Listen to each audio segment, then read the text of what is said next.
It's September in the Congo, just north of the equator. An expedition unlike any other is beginning. A team of scientists and researchers is traveling nearly 1,200 miles or 2,000 kilometers through a rainforest that covers almost 58,000 square miles or 150,000 square kilometers. Their aim is to make a scientific record of a world that could be disappearing from Earth, the Congo Basin. Dr. Michael Fay is a scientist from the Wildlife Conservation Society. He's leading the expedition he calls the Mega Transect, or the Big Crossing. According to Fay, if they don't document the wildlife here now, there may never be another chance to do it.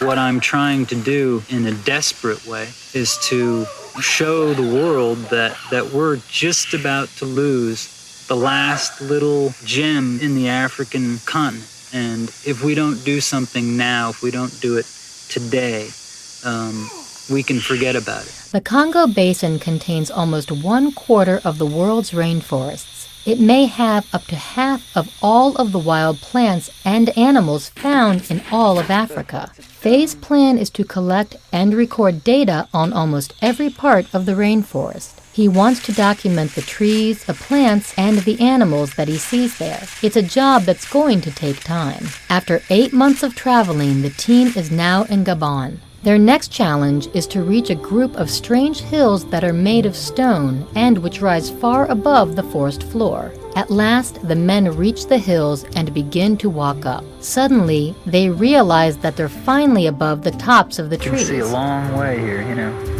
70 or 80 kilometers in every direction, and you can see 360 degrees around. There are no humans. There's not a single village. There's not a single road.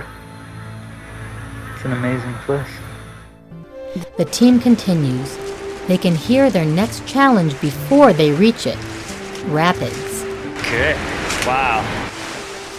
The Congo chutes are an important part of the landscape that the team wants to protect. This land of fast water and old forests is in danger because of logging. Right now, the team has a more immediate problem. They must cross the dangerous river here.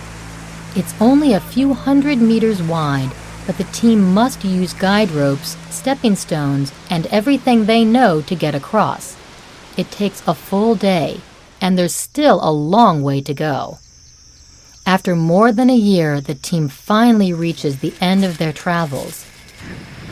We'd been walking in the woods in our own little world for 15 months, and now it was over.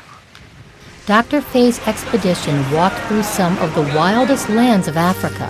They documented as many of the things they found as possible, and they did it all in an attempt to save a disappearing world.